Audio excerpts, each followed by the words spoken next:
Hey everybody, this is one of your hosts Amanda jumping in at the top of this minisode to just say if you guys stay tuned until the end, you'll actually hear a trailer for my new podcast, Skip to the Gay Parts, that I'm really excited to premiere to you all. The trailer is now available on Spotify and SoundCloud, and we're hoping to get on Apple Podcasts soon. But yeah, stay tuned until the end of the minisode to hear a short trailer for that new podcast. Quick into it, this is the Luck We Had, a shameless recap podcast. This is our minisode, but we have breaking news from Lena. A description of episode 10 just came out. Yeah, weirdly enough. Oh, wait, no, all of the new, okay. Should we like go episode to episode? Cause I found 6 through 10. Ooh. Yes. Wait, hold on. I'll read the 6th one that you sent us, and then you can read the other ones you have in front of you. So episode 6, which is supposed to air on Valentine's Day, is do not go gentle into that good, screw it. It is fucking stupid how much is in this episode. A surprising twist of fate has left the Milkoviches vulnerable, forcing Ian and Mickey to step in to help. Frank's day takes some unexpected turns, and Liam deals with inner turmoil doing a bad thing. Debbie confronts Sandy and their relationship, while Carl enjoys the spoils of his day off. Lip and Brad seek revenge on the newborn free owners, all while Lip is forced to figure out a plan for his future. While Kev runs the bar, Via's class parent at school, but elementary school looks a little different these days. What the fuck is all, like, that's too much. It's too much. They know how to drop a storyline when it means dropping Ian and Mickey out of it, but no one else they can drop their storyline out for a week to take a fucking break. Yeah, this is a lot. Okay. Episode 7, 2 at a biker bar, 1 in the lake. The Gallaghers disagree on the fate of their childhood home, so a stranded Frank tries to get back to weigh in on the matter. Okay, so something's going on with the house. Realizing that they have none, Ian and Mickey embark on a journey to find gay friends. Who came to their wedding then? Yeah, hey queens, like, who were they? Who were they? Not their gay friends, I guess. Carl is upset after his night with Tish, which we don't know who Tish is yet, and Debbie and Sandy have another visitor from Sandy's past. Lip and Brad get ready to sell stolen bikes, so that's probably their revenge. While Kevin has to think fast when he's spotted riding a stolen chopper, like a motorcycle. Veronica hopes to pass the rent control bill with Liam's help, but receives some unexpected news. Every second of Kevin that isn't working against the Milkoviches is a waste of fucking time. It's a waste of time. Or just like being in the bar, because it's like, or just like being in the bar or working with Veronica. It's like, when you give Kevin his own storyline, it's kind of like, okay. Like, when it's not integrated with what's also happening with V, like, V's storyline is so interesting, and Kev's over here just being stupid, wasting time. No, I hate that. Okay, episode 8, called Cancelled. Frank and Liam compete in a renaming contest of the Dennis Hastert Middle School. Debbie has a day of 0 responsibilities, while Ian and Mickey take on all the responsibility for Terry. Why? This is frustrating me. Why are Ian and Mickey the ones who have to, that's just rude. There are 8,000 Milkoviches in that house. There's Why is it on Ian and Mickey? 50 million Milkoviches across the world. Send Terry to one of them. Ian and Mickey are busy. I think, okay, but maybe what they're trying to do is get on Terry's good side so that he'll leave the house to them when he dies. It's not his house. I think they're gonna kill the old lady.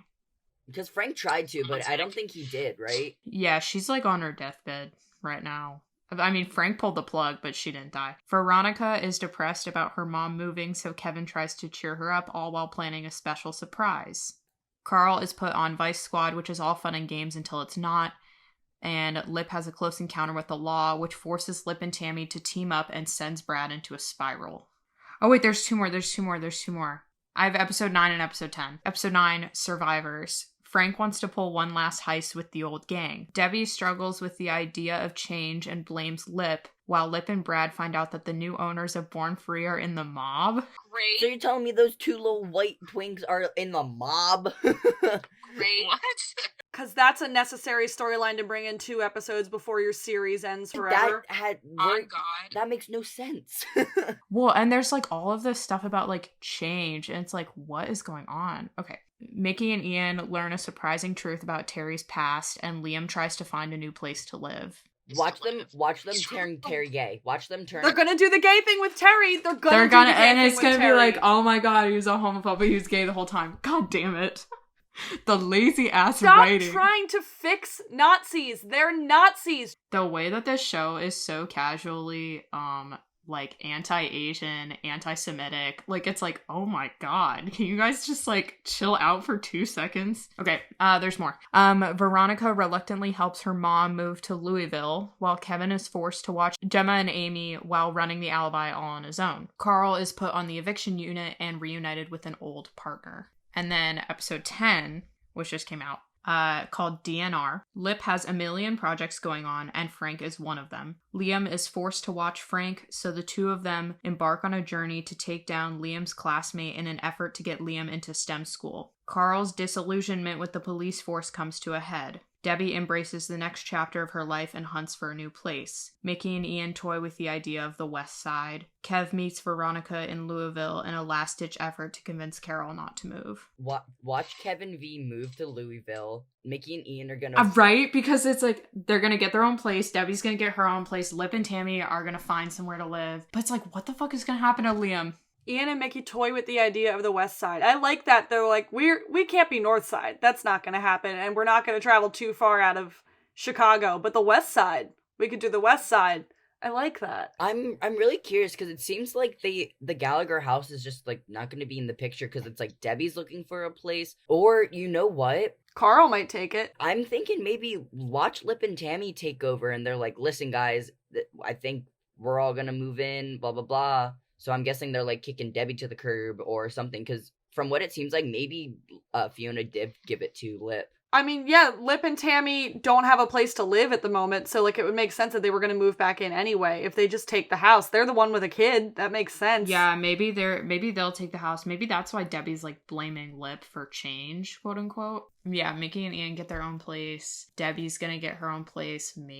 But Sandy, they're writing Sandy out. So I was gonna say like maybe with Sandy, but they're writing her out. You said it seems like she's being written out after what, episode 8? Maybe episode 10. I don't even. Yeah, I think it might be episode 8. That's so annoying. What's the one that I read that was like they get another visitor from Sandy's past? Her husband, I think. I don't know. It's like where's Carl gonna live? Where's Liam gonna live? Like, who, like, Liam is like, I'm a little fucking kid. And nobody's watching him, and he's trying to find somewhere to live on his own? Yeah. He has a little fucking kid.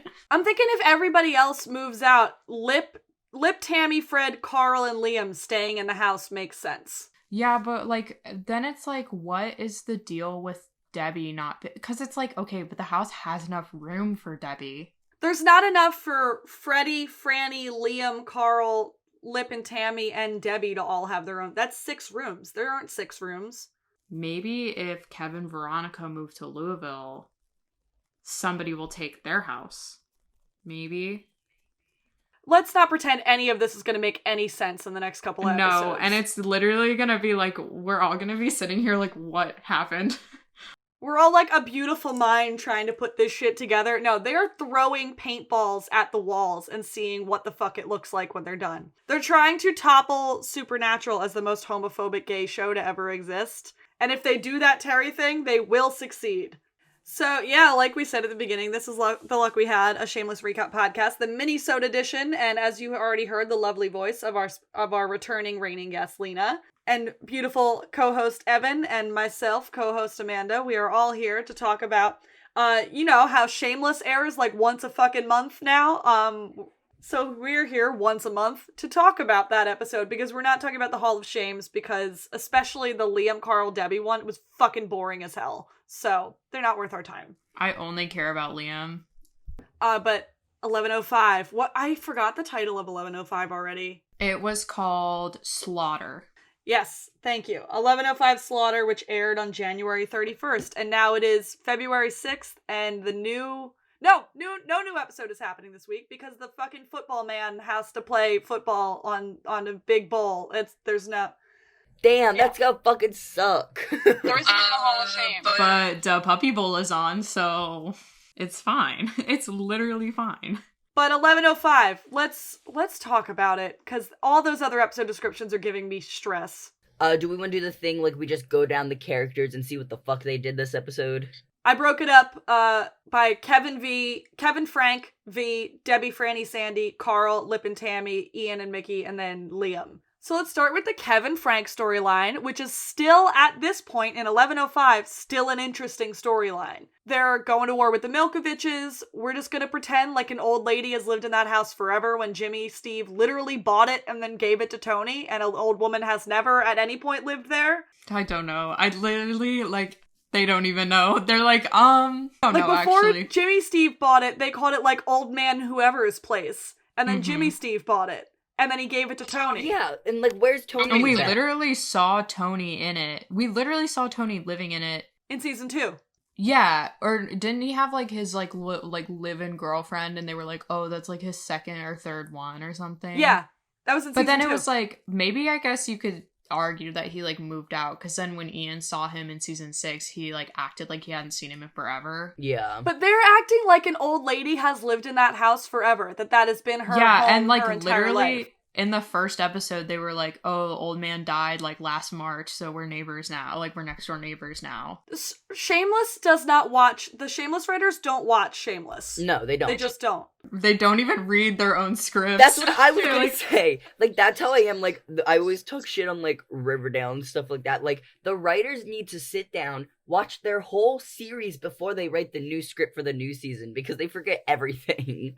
Or just at least, like, I don't know, like, just read something. Put a whiteboard on the wall. Like, everything can be solved with a whiteboard on the wall. If That's us literally the three slogan. mega minds can just have been watching the show for less time than the writers have been writing it, and we know more than the people who are supposed to be giving us the information we need. And it's like, you could call us biased and be like, oh, they only know about, like, Ian. No, I know about every single goddamn character.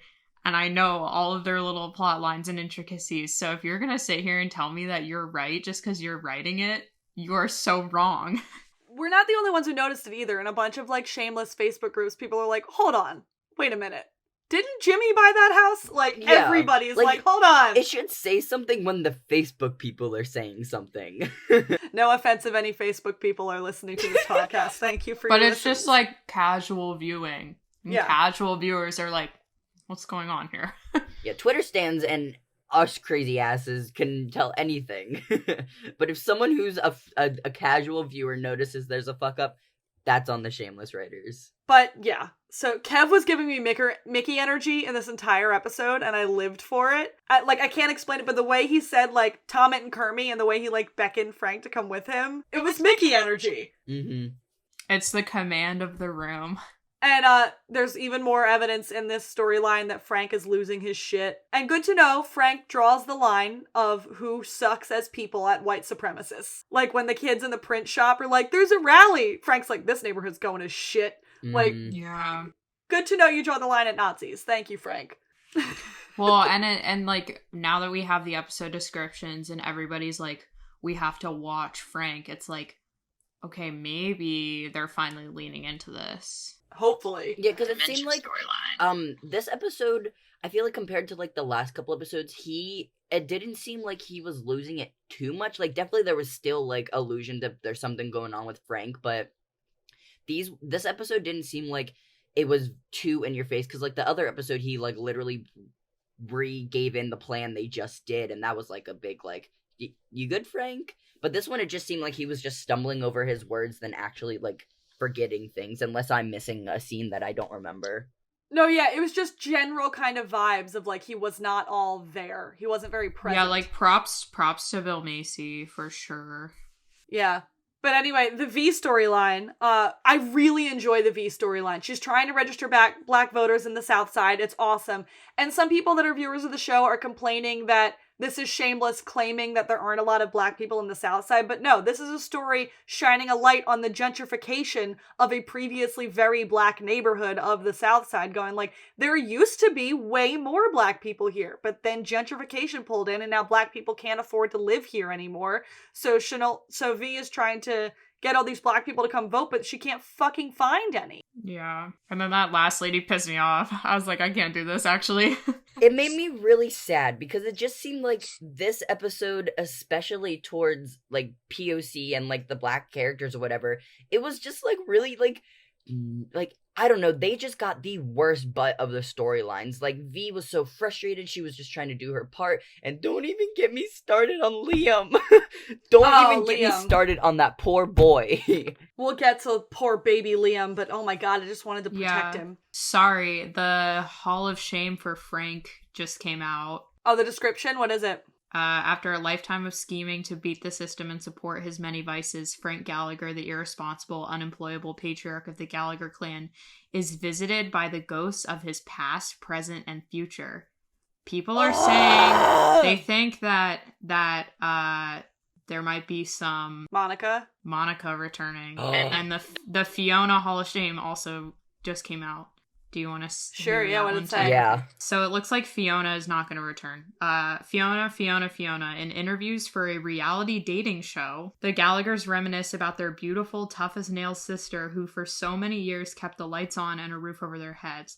So Fiona's going on a reality dating show, and they're interviewing her family? That's What? so fucking dumb. Oh my god. They couldn't have just said, oh, one of us just got off a call with Fiona and then just talk about her for an episode. Like, No, they couldn't have just been like, oh, like sit in the kitchen, like someone's like, I miss Fiona, or like, hey, it's Fiona's birthday today, should we call her? Like, come on, guys. that's killing me. It's so stupid. Why do they, in every sense, every time when the choice is something that makes sense or something fucking dumb, they go for something fucking dumb? It's the changing of the show to a comedy. Knowing our Fiona would not just, like, roll up on a fucking dating show. What? Like, If anything, you could make the argument that, like, her and Jimmy they could be like, oh my god, did you hear, like, Fiona got back together with Jimmy? didn't you say that there was a conspiracy or illusion that Jimmy Steve is returning, or is that... He's listed on the IMDb, but that has happened a few times throughout the series and it never amounted to anything. Yeah, because also, like, anybody can edit it. Oh, true. And if they use an old clip of him in any part of the episode, they can credit him in the episode on IMDb. Ah, gotcha. But that's stupid. I can't do this anymore, actually. Speaking of things that are fucking dumb, Debbie. The Debbie, Franny, Sandy storyline. Franny can have anything she wants forever. Literally, She's a Franny literal is the angel. only Gallagher now. No, Liam. Okay, Liam and... Liam. I want a Liam and Franny show, thank you. Franny can have whatever she wants for the rest of her life. I love her. Debbie's a stalker, and she's weird, and she's the worst, and I hate this for her. Sandy and Franny interacting, cutest fucking thing I've ever seen in my life. Cutest thing I've ever seen. Sandy, something about her. Especially Franny loving, like, a female wrestler. Oh my god, I love this. And then we find out Sandy is living in her car. She's living in her car. Like, my thing is that I understand being, like, her being embarrassed and all this stuff, but I'm like, first of all, you're a Milkovich. You live on the south side. Like, I didn't understand why she was so, like, embarrassed to tell Debbie these things. So I'm like, you and Debbie have schemed probably worse than actually anything you're going through. I think it's because, one, it seems like she almost got out a little bit, because it seemed like she had an apartment, had to move out because she lost her job. Like, it seemed like she was, like, kind of doing okay, and then the pandemic happened, and now she's, like, back in the shitter. And I mean, there is that whole, like, Gallagher superiority that's been there since the beginning of the show, where they, like, are like, oh, we're Gallaghers, like, we lie and cheat and whatever, and they use that both, like, as a justification for their shitty behavior, but also as a reason to look down on other people. And, like, we had that whole thing of, like, Mandy being like, a Gallagher looking down on me, like, I don't think so, and Mickey being like, okay, Gallaghers are only, like, one tiny step above Milkovich's. Like, I just think Sandy probably thought that Debbie was gonna shit on her. Also, it's a cold slap of reality for Debbie, too, being like, when Sandy's like, you remember when the pandemic hit and I lost my fucking job and everything crumbled around me and you didn't notice? Like... Oh, yeah, because they were together before the pandemic hit. Yeah, I don't know. It's just, like... I hate it, but Franny can have whatever she wants. And Debbie pulling a Frank by making it look like Franny had cancer so that she could skip the line. So true. Like, father, like daughter. I think Debbie is definitely the one who's, like, where it's like, the apple did not fall. The apple fell directly below the tree. Yep. And then, speaking of things that suck, Carl's storyline He's still a cop. Fuck him. His partner continues to be the fucking worst thing Shameless has ever created. She's such a cunt. I don't like her. And I'm Yeah. so angry at Shameless for making this character exist. Like, this is so shitty. Every second of this is so shitty. I'm glad she fell on her little machete and, like, got hurt. That was so funny. I was so shocked at her whole scared straight part. Like, that was a bit excessive. Like, that poor fucking kid. Like, and they're making this, the Carl is the good, that one good cop, the one good guy that's gonna work with the kids in the neighborhood. Like, you could have alternatively just not made him a cop. Or they could have made him not watch everything go down and then come after everything has died down and then be the reassuring character. Because we're just watching him witness all this shit and he doesn't say anything. And then we have to be like, oh my god, he's such a good guy for going and helping them after the other cop leaves. I'm like, say something, do something, dumbass. Yeah, literally say something. But it's like, I don't know, if you want to talk about, like, decent cops that the show's had, fucking talk about Tony. Like, he was kind of a decent guy. Like, Yeah, he was like he was always giving the Gallagher's a break. But again, it's like the one white guy cop that they have, and then like every other partner they put him with was like kind of shitty, and like yeah, it's like you have to wonder, like, if Tony would be that compassionate towards, like, the black families in the neighborhood. I mean, it seemed like he was because he was, like, born and raised Southside, but it was like, you have to wonder because we never saw him interact with, like, other members of the neighborhood. I wish that they had just stuck with the vigilante Carl thing that they started in season 10, because that could have been way more interesting. But like, imagine Carl, who probably absolutely loves comic book superheroes and superhero movies and stuff, him being like a Southside janky like Green Arrow would have been fucking great. But anyway, I wish that they had stuck with the Citizen Carl thing. I think Carl trying to be a vigilante would have been a way more interesting and cool storyline to watch than Carl trying to be a fucking cop. I agree. And like, I don't want him to turn into like the Tony of the South Side, like being the only cop who can just like kind of dismay and who knows everyone. Because I'm like, at this point, like, I feel like they're gonna do another thing. Like, do you think are we gonna get his same partner again from the title sequences? Like, yeah. Are we still gonna see her? I'm guessing. No. I think that when Lena read the description of Carl gets one of his old partners back, I think it's going to be the guy that got sent away on the stretcher in like the first episode of the season. The really lenient guy or whatever. Yeah, I think he's going to come back. Yeah, probably. Anyway, the existing storyline in this episode: Lip and Tammy. So Lip's landlord is selling the house that he and Tammy are living in because they don't have a lease, so the landlord can just do what he wants, which we saw coming. I can't believe Lip was like, handshake agreement. That made me so, like, honestly, I agreed with Tammy in that part. I was like, you're a fucking dumbass, a handshake. Technically, that would hold up in court, though. Remember a few episodes back when the guy was seeing all the work Lip was doing on the house and we were worried that the guy was going to sell the house, and now he's selling the house? He was like, hell yeah, didn't have to do any of the renovations on my own with the money that I'm getting from Lip, so let's just have Lip renovate our house and then sell it underneath of him. At least he's gonna pay Lip for the repairs. Yeah, that is true. Mm-hmm. He did pay him. So essentially, Lip just, like, got the money back from living there.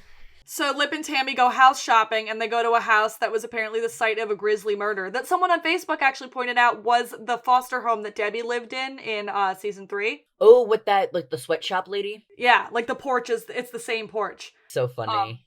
I'm guessing that probably is just like a set they have on the studio lot that they could probably go back to. Oh, yeah.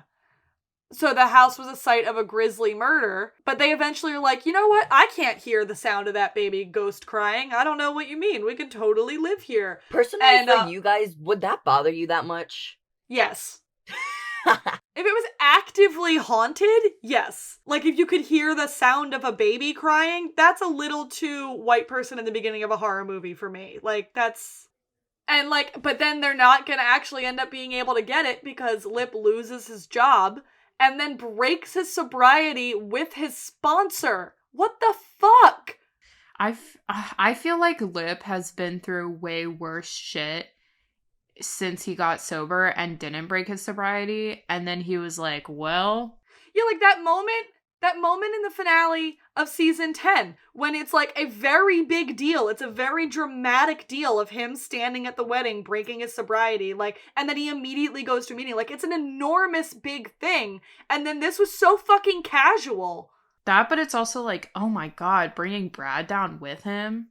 I mean, obviously Brad could have been like, no, like refused it. But it was like, guys, I mean, it was like implied. Did they ever actually take a drink on Not screen? on screen, no. Okay, so like maybe it was just like implied. Or like maybe it didn't actually happen. I don't Anyway. think since like he's been Lip's sponsor, I don't think Brad's broken his sobriety. We've only seen Lip do it. No, he did.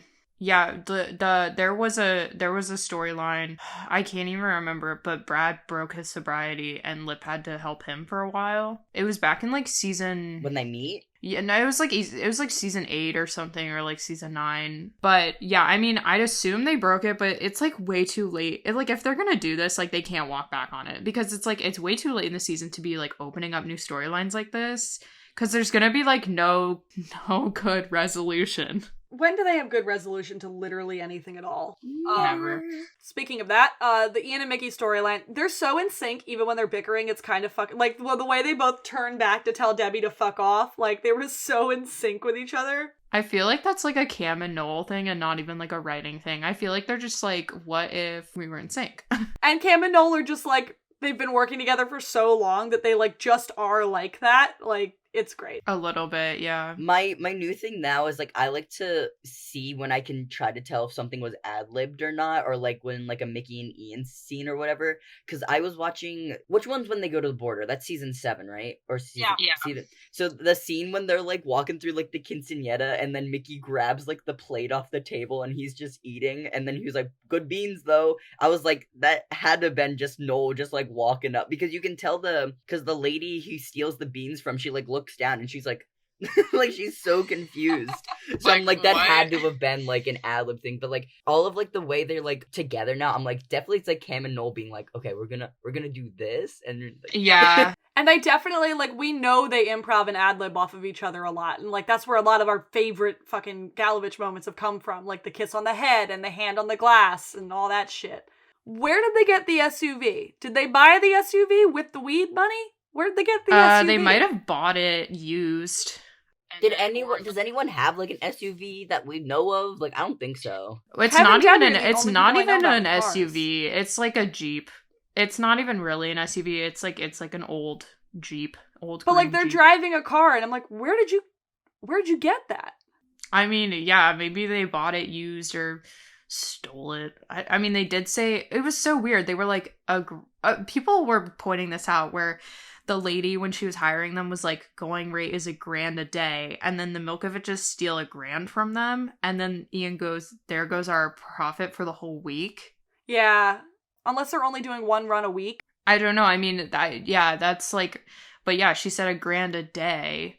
But whatever, that's stupid shit that the writers just don't read their own writing. Them yelling at each other in the street, half of that had to be improv. Half of that, like, there's... The way they're both like jumping and like crouching, yelling at each other, I was They look crying. like Sims. They were so... They look like Sims. Like, if you put Simlish over that clip, it would be so funny. Oh my god, it was so fun. Like, and that was such married behavior, too. We're on parole! We're on parole! If we had a fucking gun, like I said we should, like, it was so good. And then Frank's interaction with them at the bar. Hello, gay relatives. Hello, gay relatives. It's like, so true. So true. I texted you guys about this, but I went back and I was like watching one of the episodes, and it's like when Mickey and Ian are fighting and they come down the stairs and Mickey goes, "All right, who's the man in the relationship?" And then everyone says Ian, and then Frank goes, "You are." Frank! Yeah, so true, Frank. I honestly, this is like my personal belief. I think that Frank and Mickey like fuck with each other. I think they like each other. Oh, like, yeah. Even though Mickey's like, he's a shitty dad, I think Mickey's probably like, okay, he's a shitty dad, but a fun person to be around. Oh yeah, like when they're in the Alibi in season 5 and Mickey's in that like Hawaiian shirt and Frank's saying he lost a bunch of money. He's like, "Oh, misplaced a 20, did you?" Like, I think Mickey gets like very amused by Frank, and I think Frank genuinely like really likes Mickey. He's like, I think he's a fun guy. Because remember that like post or whatever, like comparing Frank at Fiona's wedding versus at the Galovich wedding? oh yeah, Frank's like crying at the Gallagher wedding. I also love that it took exactly one bad day on the job for Ian to throw away his whole "be careful, we're on parole" thing. He's like, love that. So true. Like, one bad day. They got robbed once, and he's like, let's steal a fucking ambulance. It's like, at a certain point, I'm like, okay, that's kind of not true to his character, but also, like, it is when he's with Mickey. But if he was on his own, he would be like, well... Also, Mickey's "God, I'm good" when he hotwired the ambulance. That was hot. I'm sorry, it was hot. God, I'm good. Okay, yeah, you are. freak. That was hot. Noel just in the shirt too, like it was hot. That It shirt looked- was That was a so good shirt. tight on him. I was That shirt- looking. It's a good shirt. People pointed out that shirt, that's the shirt he's wearing when Ian is in his first depressive episode, and that's the shirt Ian is wearing at the border when Mickey crosses the border. So he's like, give me your shirt. Give me that waffle Lynn- thermal shirt. Lynn Paolo, my only friend. The queen. My God, She should just be the Valor writer. for- She tells more of a story with her clothing than the writers do with their actual dialogue. I said it. But it's like the clothing choices for each character just make so much sense, too. Like, it's like, when you really look at it, you're like, oh my god, that, like, actually makes a lot of sense for, like, who they are. I respect one woman. Yeah. Also, Ian and Mickey's entire silent eye conversation when they agree to pull over and fuck.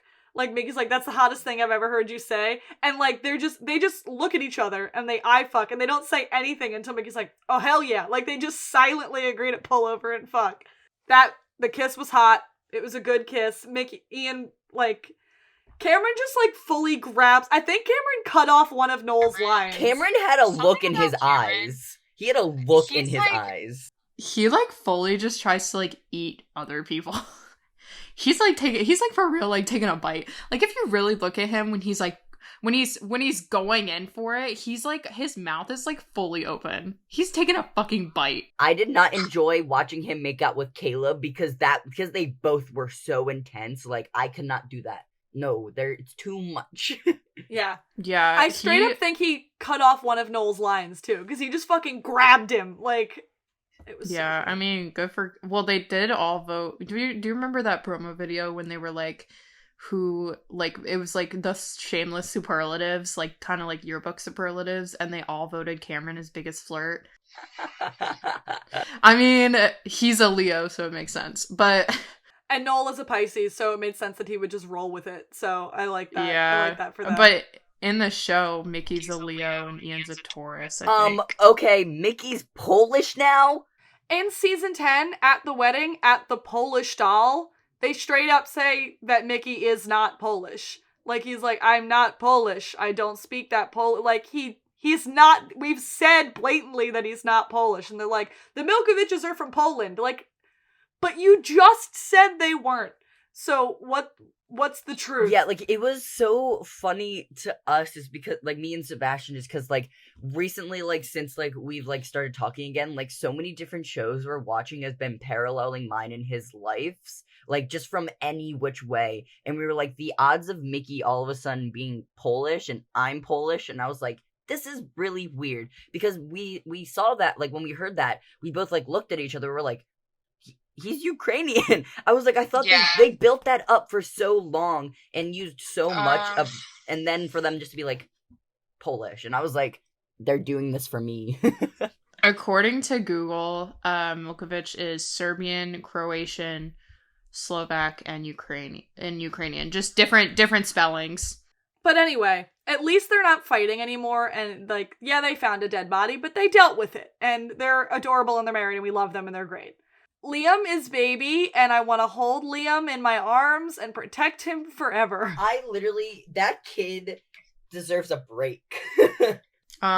Best Gallagher, period. He's begging them to please do something about the white supremacists that live next door, and nobody is listening to him. And the fact that they were all so okay with just leaving Liam home alone. When the Milkoviches broke into their house and planted a deer head on the second floor. If they're going through all that trouble and, like, planning the deer head, like, why not just, like, kill Liam at that point? Yeah, because it literally implies that the Milkoviches broke into their fucking house. It also is such a, like, bird brain stupid thing that Shameless did that Carl's like, oh, here's the solution. I, the police officer, am going to teach my little black brother how to handle a gun. There's no way this can end badly. It was more like Chekhov's gun. It wasn't really like for that. It was just Chekhov's gun. It was like giving a character a gun in the middle of an episode to imply that they're going to use it later. No, but like even just anybody that wrote that script that looked down and read it went, this might not be the greatest idea that we've ever had. Like, they were like, okay. And then the fact he'd be like, keep that locked so Franny doesn't get into it. Okay. You got 2 children you're just having accessible guns to now. Also, just the writers look at your script and say, we just had a kid that we're building up to be a police officer in the show give a gun to a little black boy. We are tone deaf. We see nothing wrong with this. Well, because at the end of the day, they're like, but they're Gallaghers, and they have a way of... I don't give a fuck. Enough with the Gallagher supremacy. Enough with the name dropping the Gallagher. I'm done. I can't do this. But hey, King, he did it. He shot Terry Milkovich. In the dumbest fucking way possible, like they used their entire effects budget on that goddamn shot. But Terry Milkovich is at least paralyzed. At least. Also, I think that dog might have eaten his dick. Yeah, also, I did not like that. But that was this episode, and now there's so much more misery we have to look forward to from the descriptions of the next few that you gave us. It's just like they're really jumping the shark on this one, huh? But like, you know what? I kind of liked this episode. As much shit as we were talking about, like the Debbie and the Carl of it all sucked, but like the Lip and Tammy storyline was interesting and fun. I was still really intrigued, which I'm glad about. And even like the Kev in that too, he's like, oh, Lip, you know the story, the slaughterhouse. And Lip is like, hey Kev, maybe try shutting the fuck up for 5 minutes.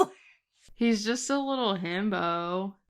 It jumped out too. It was so good. Like even at one point, Lip was like, "Oh, cool, we're still going. We're still talking about this. Great, that's wonderful." Like he just gave up. The poor boy.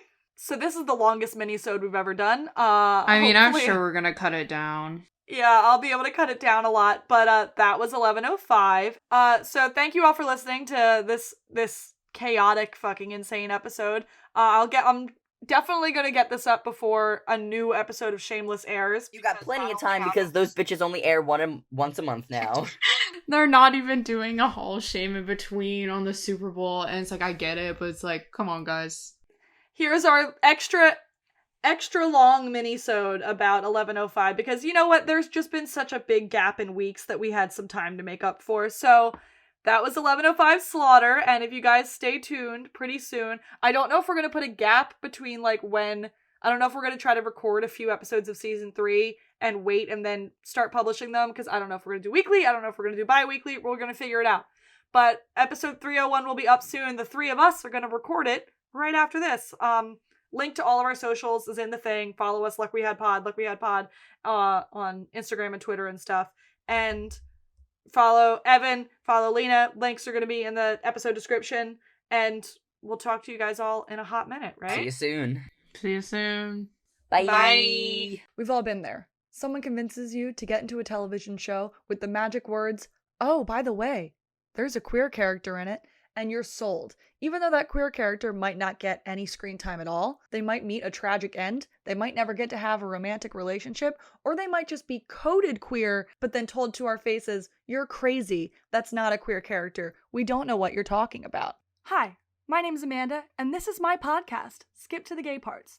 For as long as I can remember, I have been a consumer of queer media, through television and through film. I even went to school for filmmaking and double minored in women's and LGBTQ studies, spending most of my time dissecting queer television, spending an enormous amount of time writing papers that were far too long for very patient professors about characters like Mickey Milkovich, and dissecting his uncommon thugness and his transformation as one of the most complex queer characters I'd ever seen on television. So, I've put a little bit of thought into the queer characters that I watch on TV and decided it was time to record those thoughts and put them out into the world for all of you to hear. This is Skip to the Gay Parts. This is a show where we dissect queer and queer-coded characters from television shows and just honestly give them a moment to talk about them so that we don't have to sift through all of the heteronormative, straight storylines to get to the good parts, the parts that we're watching for. We'll cover characters that are explicitly queer in their television shows, but are paid dust in screen time and storyline, such as Ian Gallagher and Mickey Milkovich, or characters that were so clearly queer-coded and used as queer bait to continue to have a fan base for their show through their finale. That's right, I do mean Dean Winchester and Castiel. And then even characters that were explicitly queer on explicitly queer shows that had confusing and honestly disappointing endings, such as Brian Kinney and Justin Taylor. And don't worry, we won't leave out the women and the kill your gays tropes, such as